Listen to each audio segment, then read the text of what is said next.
c'est parti. Sur la grande place du village, une roulotte s'est arrêtée. Il y avait des pistons tout longs à la Roche, au village, ici, puis à la Tuile, et même partout. Ça risque de durer un moment. Merci Valérie. Ambiance de sport d'hiver pour débuter cette émission de la place du village. Madame, monsieur, bonjour. Nous sommes aujourd'hui à la porte du massif du Chablais, dans un village que tout le monde connaît dans les pays de Savoie, qui s'appelle Léger, à 1172 mètres d'altitude. Avec nous, monsieur le maire d'Égé. Bonjour, monsieur le maire. Bonjour. Alors, ambiance vacances, sport d'hiver. Nous sommes aujourd'hui pour l'enregistrement le 4 février. Monsieur le maire, Léger, pouvez-vous nous rappeler un petit peu où ça se trouve? Quand je dis col, c'est une bonne situation?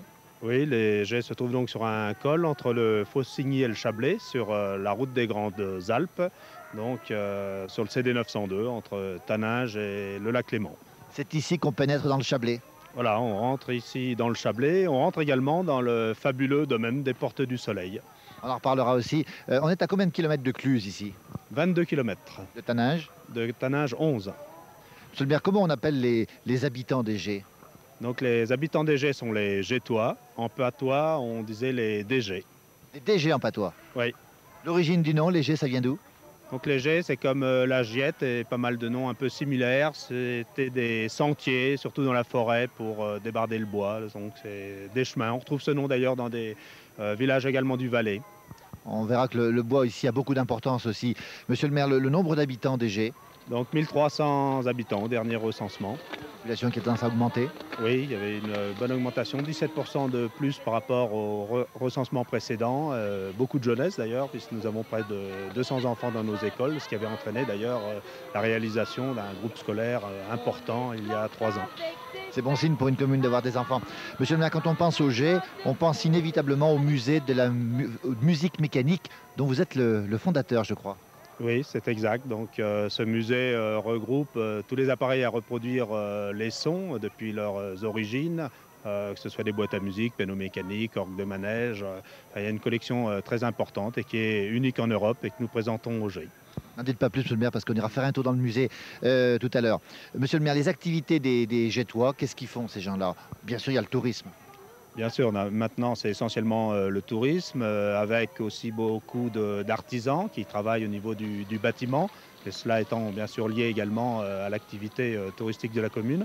Nous avons encore de l'agriculture avec quelques exploitations, de nombreux alpagistes qui viennent également l'été, et nous avons toujours une fruitière au Gé qui fabrique reblochons, tomes et fromage d'abondance également, et ce qui aide à l'agriculture, ce qui permet aux agriculteurs de promouvoir leur production.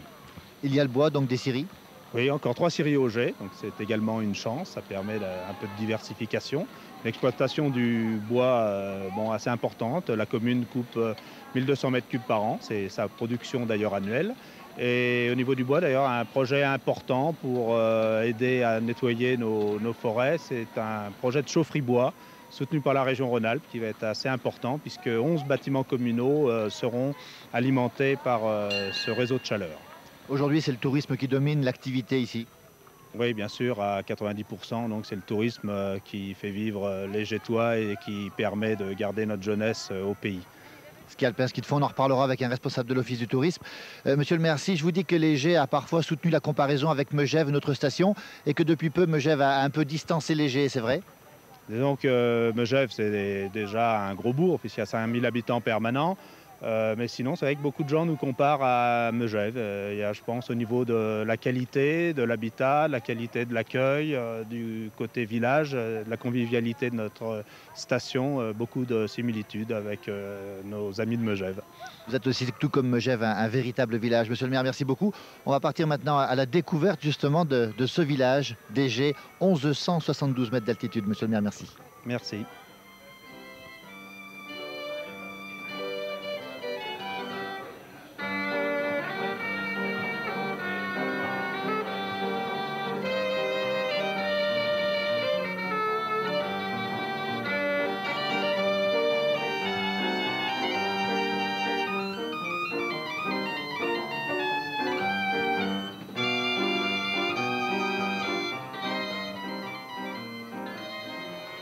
Aline Orceau, bonjour. Bonjour.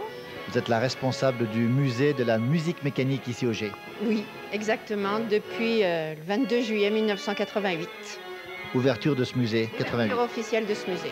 Alors dites-nous un petit peu ce qu'on peut voir dans ce fameux, parce qu'il est célèbre, je crois même que c'est le plus important de France, c'est ça? Le plus important musée de France de musique mécanique, bien entendu, également d'Europe, on peut dire, vu la grandeur du musée. Vous allez... Tous les Savoyards le connaissent de nom, mais on veut savoir, nous, ce qu'on peut trouver à l'intérieur. Alors, qu'est-ce qu'on peut voir? Que des instruments de musique mécanique, du gros limonaire que l'on entend, que l'on entend, et jusqu'aux petites boîtes à musique, petits objets, tout petits objets à musique, que de la musique mécanique principalement. Combien de pièces? Environ 350-400 pièces. On n'ose pas imaginer la valeur de ce musée, on ne donnera pas la valeur, mais c'est quelque chose d'impressionnant. On ne la connaît pas nous-mêmes. Si on veut bien, on peut pas la dire, c'est pas possible. Comment expliquer la présence d'un tel musée ici au Gers? C'est grâce à Monsieur Boucher, qui est notre maire maintenant, qui à une époque a été président d'un comité de fête, et qui a fait la connaissance d'un tourneur de manivelle pour agrémenter une fête au Gers, une exposition d'art. Et voilà, c'est cette connaissance qui a concrétisé. Et puis, ces pièces viennent d'où? Un petit peu partout, la France, l'Europe, un petit peu partout. Alors, quels sont les horaires d'ouverture pour les gens qui voudraient visiter ce musée? Alors, pour les individuels, tous les après-midi entre 14h30 et 19h30. Et pour les groupes, nous pouvons également, sur rendez-vous, les recevoir le matin. C'est tous les jours? Tous les jours, du 20 décembre, on va dire, à peu de choses près, jusqu'au 1er novembre de l'année d'après, bien entendu. Combien de visiteurs par an? Environ 40 000. Le prix d'entrée? 38 francs par adulte, 24 francs par enfant, et on fait un effort, les enfants, on les compte en enfants jusqu'à l'âge de 15 ans inclus. Vous savez que dans ce musée, tout le monde a l'air d'enfant, voyez. Même nous, les adultes, on est des enfants dans ce musée. Oui, c'est juste. Merci beaucoup. C'est juste. Merci beaucoup pour cette visite. Merci d'être venu. Nous, on va conseiller à nos téléspectateurs d'aller faire un tour ici au Gers, au musée de la musique, parce qu'on a été, nous, enchantés, c'est moins qu'on puisse dire. On les accepte de grand cœur. Merci.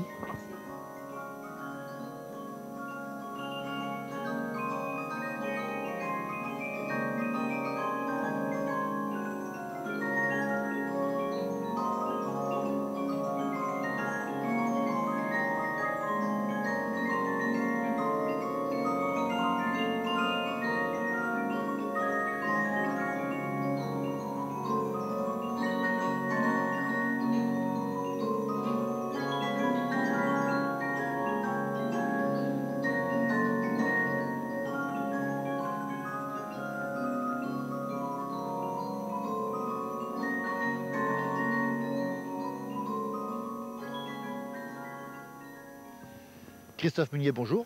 Bonjour. Vous êtes responsable de l'association Léger Événements. Voilà, c'est une nouvelle association qui s'est créée cette année au Gers qui s'occupe de l'animation et des événements sur les Gers. Alors, on veut tout savoir, qu'est-ce qui se passe au Gers ici? Les Gers se passe beaucoup de choses, l'hiver comme l'été. On contribue à l'animation générale de la station, donc en faisant des événements. Les plus importants seront cet hiver donc la Coupe du Monde des médecins et pharmaciens qui aura lieu du 22 au 29 mars. Puis les projets de l'été sont déjà bien en route avec au début de l'été, en juillet, Sylvestra, une grande manifestation sur le bois et la forêt. En août, le TNJV. Après la Coupe du Monde de VTT, on retrouvera les jeunes au Gers pour disputer ce trophée national du jeune VTTiste. Et puis notre but, c'est aussi de faire vivre la station plus longtemps, donc entre saisons. Et on terminera donc cette année en octobre avec la KIM, la Carimor International Mountain Marathon. Alors, il se passe plein de choses ici. Alors, quand on est arrivé, on a repéré bien sûr les pistes de ski alpin. Combien de pistes et combien de remontées mécaniques ici? Alors les jets, c'est un seul domaine donc avec Morzine. Le forfait Léger Morzine offre 4 domaines avec le Montchéri, les Chavannes, Nyon et le Plénay. Donc ça fait partie du seul forfait Morzine Léger. Et puis bien sûr, nous sommes rattachés aux Portes du Soleil avec 650 km de piste, un des plus grands domaines skiables reliés du monde. Alors ça veut dire qu'on peut partir des Gers à ski, on peut aller faire un tour en Suisse et revenir le soir? Voilà, exactement. On a le temps de le faire? Il faut le faire rapidement, parce qu'il ne faut pas perdre de temps dans les liaisons. Partir rapidement de bonne heure. Et c'est vrai que ça se fait en partant des Gers, ski au pied, on revient le soir avec les skis au pied au Gers. C'est aussi du ski de fond? Il y a 2 domaines pour le ski de fond, les Chavannes accessibles par télécabine et également par la route. Et puis sur le Montchéri également de très belles pistes face au massif du Mont Blanc qui sont accessibles par la télécabine uniquement.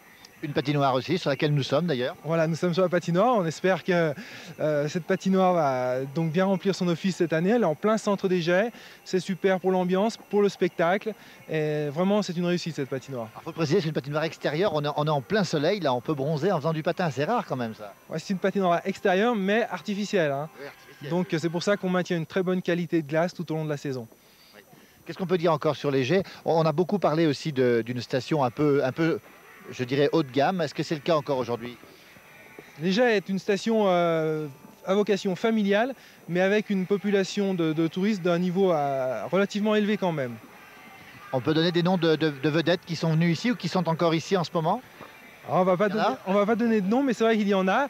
Il y a des vedettes et puis des gens connus qui viennent au Jets, peut-être plus pour rechercher l'anonymat dans cette station où on les laisse tranquilles.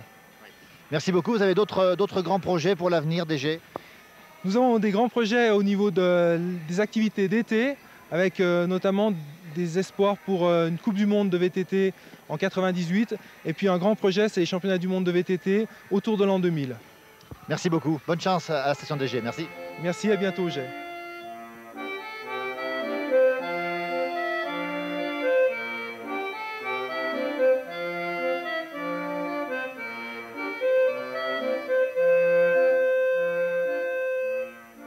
Bonjour Jean. Bonjour de Paris, oui. C'est Philippe, moi.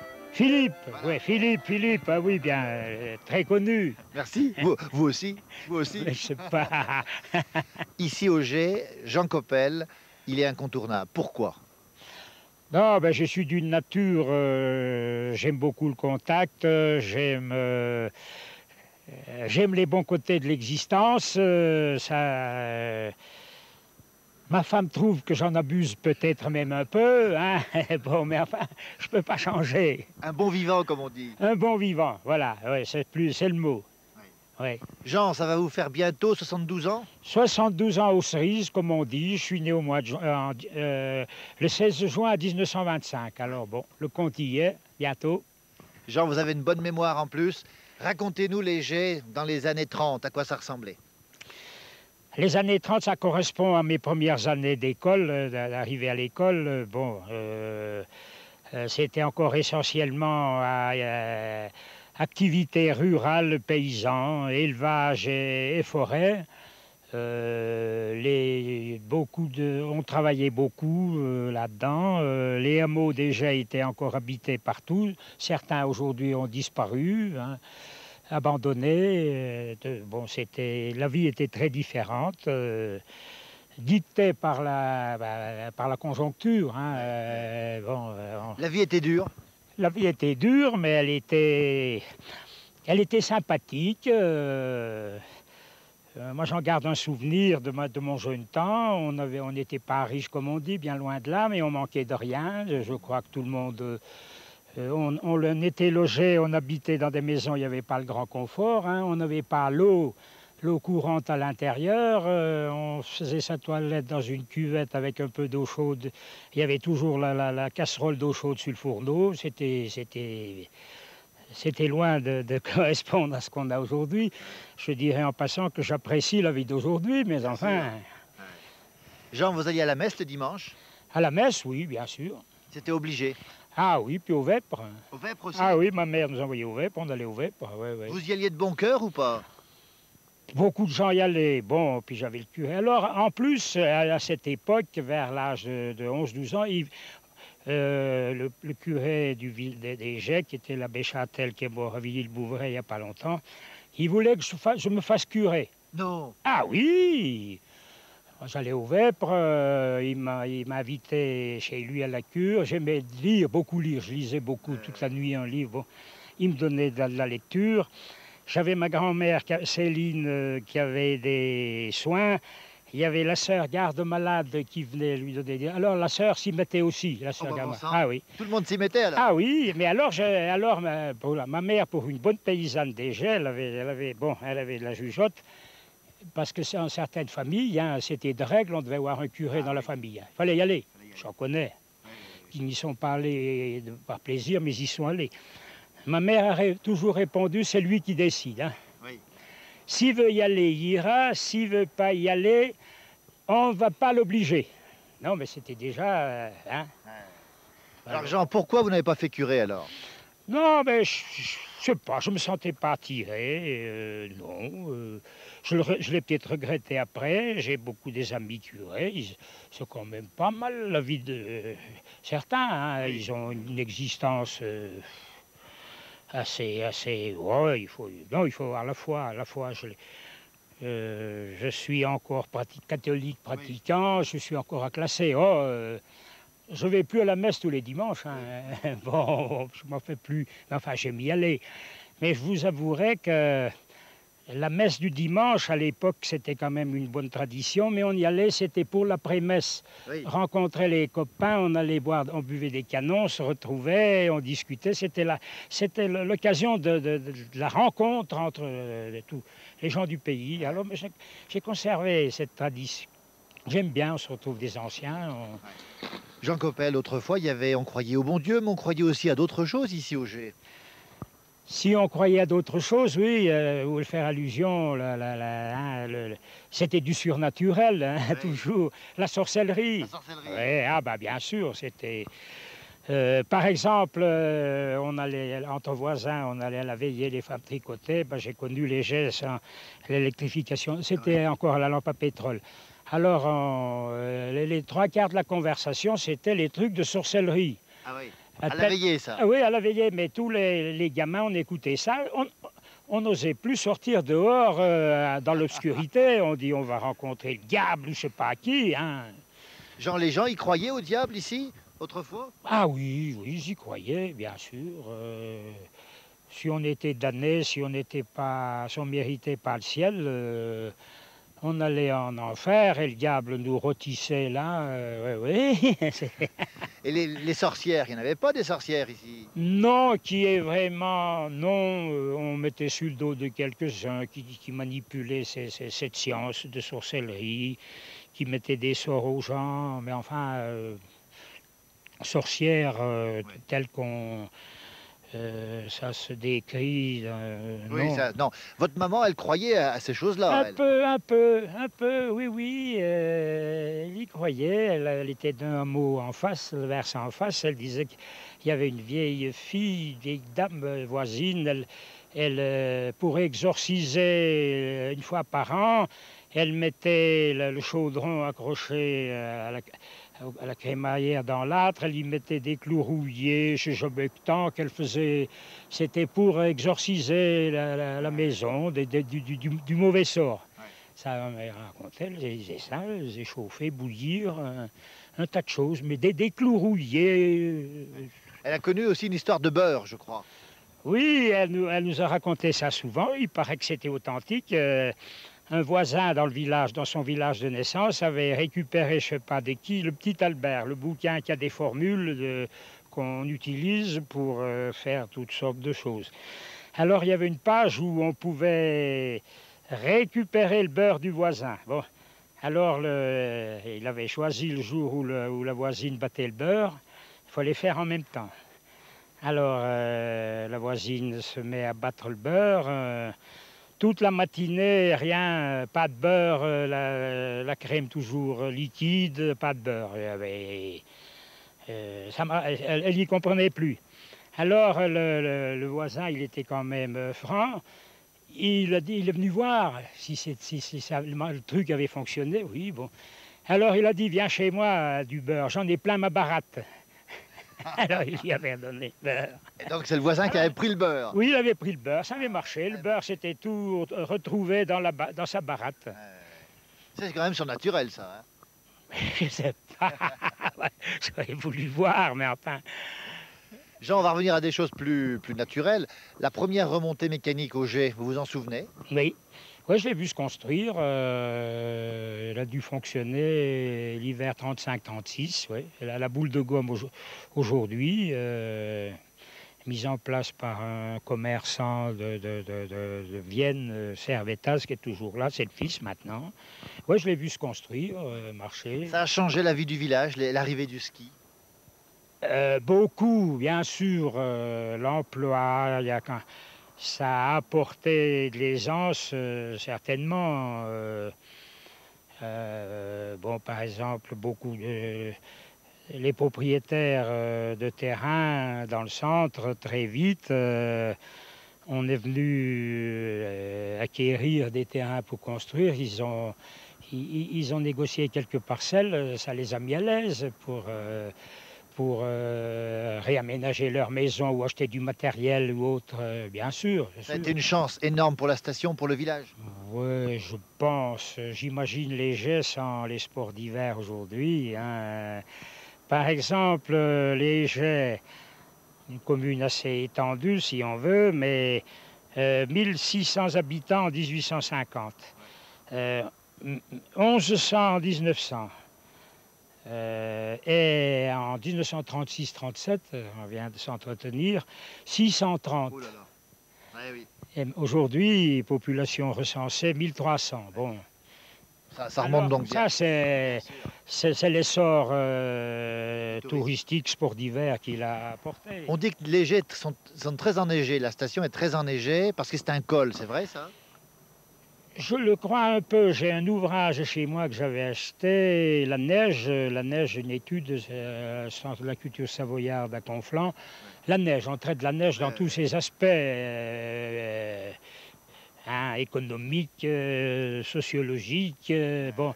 Et là-dedans, il y a des mesures de toutes les Alpes du Nord, très long. La hauteur de neige fin février, sur 30 ans, on est dans le maxi. Hein. Oui. On va livrer un petit scoop là. Dans peu de temps, vous aurez au musée de la musique votre effigie, votre statue en train de jouer du clairon, c'est ça, Jean? Oui, c'est une belle reconnaissance. Je suis membre de l'association, mais on a gardé ça secret quand on a pris la décision. Oui, on l'a peut-être déjà dit, nous. Et après, bon, j'ai dit, il faut quelqu'un, je veux bien faire ce quelqu'un, là. Bon, en tenue de batterie fanfare, sonorisée, bon, mais là-dessus, bon, je serai au musée, mais j'ai ma femme que vous allez peut-être rencontrer tout à l'heure, Marinette. Comment j'emploierai le terme, je l'ai lu, je ne suis pas quelqu'un, un grand bonhomme. Je suis un incorrigible bavard. Ben. Alors, elle dit que ça l'agace. Elle dit qu'elle aimerait mieux avoir l'automate à la maison, comme ça, il se mettra à parler que quand on met 40 sous dedans, puis autrement, il la ferme. Bon. Jean, merci pour ce témoignage. Vous savez ce qu'on va faire? On va finir l'émission ensemble. On va terminer l'émission de la place du village ensemble. Je crois que vous êtes un fidèle de l'émission en plus. Oui, très. Ça nous fait Quand je ne suis pas disponible, ça me manque. J'ai bien ici le magnétoscope, mais enfin, on va rappeler... j'aime beaucoup l'émission. Je pense que vous allez persévérer, vous allez toujours œuvrer dans ce sens. On va même essayer de s'améliorer. Bon, non. Mais c'est grâce à des gens comme vous qu'on fait des émissions intéressantes. On va remercier Francis Del Rio, que vous ne connaissiez pas, qui est derrière la caméra. J'ai déjà dit, on ne le voit jamais. On le voit pas. C'est le caméraman, il a pris beaucoup de plaisir à nous suivre aujourd'hui sur le village des Jets. On va rappeler qu'on a aussi une adresse, on a un numéro de téléphone, on a le Minitel 3615 code 8MB. Si vous souhaitez connaître les villages qu'on a déjà parcourus dans les pays de Savoie, n'hésitez pas à le composer. Prochain rendez-vous demain midi, 17h10 ou encore 21h15. Et on ne va pas se quitter avec Jean Coppel sans que vous nous disiez au revoir en patois, parce que vous êtes patoisant en plus. Oui, je suis patoisant, je suis membre du groupe patois de Thonon, lourd clan du Chablais, depuis longtemps déjà. Vous êtes partout. Alors, c'est ce que vous allez faire pour terminer. Mais quelquefois, je me dis, là, ça commence à faire beaucoup, on n'a plus... Et puis avec l'âge, les contraintes, ça commence à peser. Bon, à être libre, faire ce que je veux quand je veux. Alors bon, mais on ne peut pas toujours. Jean, pour terminer, vous allez dire au revoir à tout le monde. Et puis saluer, écoutez bien, vous allez saluer tous vos amis dans le département, parce que Dieu sait si vous en avez, et vous allez les saluer. C'est vous qui allez avoir le mot de la fin, Jean. Moi, je dis au revoir à tout le monde. Je laisse le micro. Allez. Je suis bien content de dire au revoir aux amis devant la caméra, parce que c'est vrai que beaucoup de gens me connaissent. Et alors, je leur dis que c'est avec plaisir, et je remercie Huit-Mont-Blanc d'être venu me mettre dans la boîte, comme on disait dans le temps. Hein. C'est un grand plaisir pour moi. Et je remercie Huit Mont Blanc, je remercie de Paris, qui est toujours le même, toujours. Hein. Dites au revoir en patois à tous les gens qui nous regardent là. Un mot en patois. Un petit mot en patois. Assez court. Non, mais il y a, non, c'est quand même une phrase. Non, de 2 phrases. Alors très court, hein. Il y avait oui, très court. Non, mais c'est un ancien qui disait, tiens, dans le temps, d'amav, t'as la maman fenne, que de la lime via. Si t'avais pissu la ville temps de la mave, ou elle en délai, tu pouvais pas aimer la vie. Ouais, ça veut dire que j'aimais tellement ma femme dans le temps que je l'aurais mangée. Je dis, si j'avais su la manger pendant que je l'aimais, maintenant je peux plus la voir. C'est ça. Merci Jean. Toutes les blondes sont jolies, vous jamais. Le bonheur